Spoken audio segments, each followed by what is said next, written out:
बहुत ज्यादा झगड़े में पड़ा। नहीं, फिलहाल तो कांग्रेस ने यह तय किया है कि बेनी बाबू की सुरक्षा बढ़ा दी है, Z से Z+ कर दी है, ये महत्व हो गया उनका। वो इससे पहले कर दी थी, कोई इसके बाद नहीं करी है।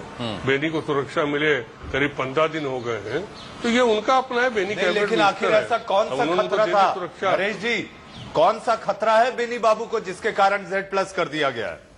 क्योंकि वो कह चुके खुलकर के एक बार मुलायम सिंह यादव की हत्या करवाना चाहते थे, ये भी एक आरोप था उसमें। ये तो ये कांग्रेस वालों से पूछिए और गृह मंत्री जी इसमें ज्यादा अच्छा बताएंगे। ये तो समर्थन, ये तो बाहरी समर्थन जारी रखने से पहले आप ही को पूछ लेना चाहिए था सरकार से नरेश जी।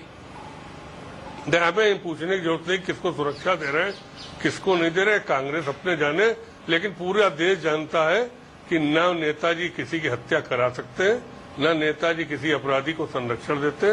नेताजी शुद्ध राजनीतिक व्यक्ति हैं। और बेनी के बयान पे कल पूरे देश की जो प्रतिक्रिया हुई, हमने आप लोगों के टीवी पे भी लोगों को प्रतिक्रिया देखी, हर आदमी ने बेनी वर्मा को कंडम किया है। बस इतना ही हमारे लिए काफी है कि बेनी वर्मा को पूरे देश ने कंडम किया। जी, यानी उन्होंने जो मुलायम सिंह यादव पर गंभीर आरोप लगाए थे, उस पर अब मुलायम सिंह यादव ने उन्हें माफ कर दिया, एक तरीके से समझा जाए फिर। नहीं, हम माफ जो हमारे साथ है नहीं तो माफ क्या किया जाए। हम लोग तो राजनीतिक व्यक्ति हैं, चुनाव लड़ेंगे, उनको हरवा के भेज देंगे, बस उनका हम सजा इतनी हमें देनी है उतनी सजा दे देंगे उनको। अच्छा नरेश जी, ये बताइए सरकार की तरफ से किसने माफी मांगी बेनी बाबू के बिहाफ में? नहीं, देखिए, हम सरकार की तरफ से माफी भी नहीं मंगवाने किसी को जा रहे थे। वैसे तो कमलनाथ जी ने भी हाउस में खड़े के कहा, द्विवेदी जी ने भी अपना मीडिया में कहा, व्यक्तिगत भी कांग्रेस के नेता मिलने आए थे। लेकिन मैं इसमें कोई बड़ा, हम लोग रिजिड नहीं थे, कोई हमारी प्रेस्टीज इश्यू नहीं थी कि बेनी के मारे कोई बड़ा कांग्रेसी इससे भी बड़ा नेता है और माफी मांगे। उनका अपना है, उन्होंने राजनीति में अभद्र भाषा का इस्तेमाल किया, असंसदीय भाषा का इस्तेमाल किया। देश की जनता और देश के नेताओं ने उसका जवाब दे दिया। राजनीति में यही एक तरीका है प्रजातंत्र में सीख सिखाने का। और हमारे लिए सबसे ज्यादा महत्व है लोकसभा का चुनाव। हम लोकसभा के चुनाव में इस भाषा का उनको असर दिखा दें कि क्या हुआ। नरेश जी, एक बहुत महत्वपूर्ण विषय है। पहला विषय है, आपने बोलते बोलते ये कहा कि ये कोई बहुत महत्वपूर्ण और बड़ा विषय नहीं है, और दूसरा आपने कहा कि माफी की कोई आवश्यकता नहीं है, अनौपचारिक रूप से माफी मांग ली गई तो ठीक है। यहाँ केवल असंसदीय लैंग्वेज का जो है इस्तेमाल किया गया था, अभद्र भाषा बोला गया था। मुझे लगता है मात्र अभद्र भाषा का प्रयोग नहीं किया गया था, उससे बड़ा आरोप था। क्योंकि देखिए, किसी जमाने में बेनी बाबू और मुलायम का एक बहुत गठजोड़ था, और जो यारी थी, जो दोस्ती थी, वो यही कहती है कि बेनी बाबू मुलायम जी के बारे में बहुत कुछ अंतरंग विषय जानते हो। नहीं, उस समय कहा जाता था कि यारी है ईमान मेरा यार मेरी बिल्कुल ये ऐसी दुहाइयां जो आपने बताई अभी गाने के माध्यम से, वैसी बातें थी इन दोनों के बीच में। तो कल जब उन्होंने कहा कि कोई अभद्र भाषा नहीं, उन्होंने कहा संगीन आरोप लगाते हुए कि टेररिस्ट को ये पनाह देते हैं, तो ये एक बहुत विकराल रूप है।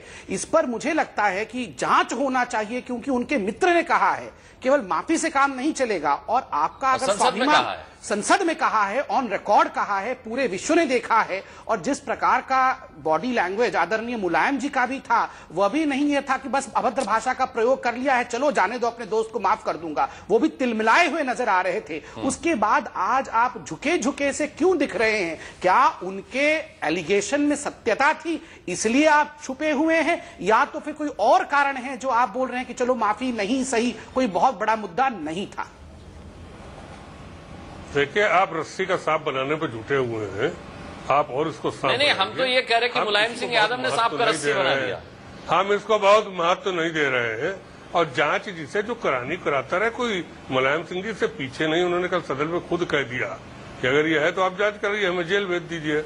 अब आप लोग रस्सी का सांप जो बनाने में जुटे, ये आप बनाइए, इसे हम बहुत सीरियस नहीं लेते, न इस पे बहुत ज्यादा जवाब देना जी। अच्छा, चलिए ये मान लेते हैं नरेश जी, ये मान लेते हैं कि सीबीआई वगैरह जैसी कोई दबाव की बात नहीं है, ऐसे अधिक संपत्ति वाला कोई मामला भी नहीं है, और तो फिर क्या ये एक वजह हो सकती है कि समाजवादी पार्टी अच्छी तरह से जानती है कि अगर आप बाहर से समर्थन नहीं करेंगे तो उधर सरकार ने नीतीश कुमार के लिए दरवाजे खोले हुए हैं, सरकार नीतीश कुमार को भी आमंत्रित कर सकती है, वो भी एक विकल्प हो सकते हैं, और ऐसे में आपकी भी जरूरत कुछ खास है नहीं?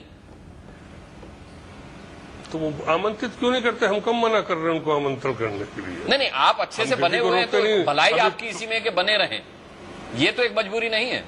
नहीं, काहे के लिए भलाई? हमारा समर्थन क्यों जारी रहेगा? अब ये आपके दबाव में थोड़ी ना हम सब चीज मानेंगे। ये थोड़ी ना आप जो कहलाना चाहे हम कहने लगेंगे। हम राजनीतिक व्यक्ति हैं। अब आप जो सोचने लगे दिमाग से, आप जो सोच बनाए उसका हम जवाब नहीं, मैं तो आपको याद दिलाना चाहता हूं, मैं तो नरेश अग्रवाल जी आपको याद दिलाना चाहता हूं, राम आश्रय कुशवाहा साहब ने अभी कुछ दिन पहले कहा था कि 2014 में मुलायम सिंह यादव प्रधानमंत्री बनेंगे इस देश के। अगर आप इसी तरह से सरकार को भारी समर्थन देंगे तो कैसे बनेंगे मुलायम सिंह यादव प्रधानमंत्री?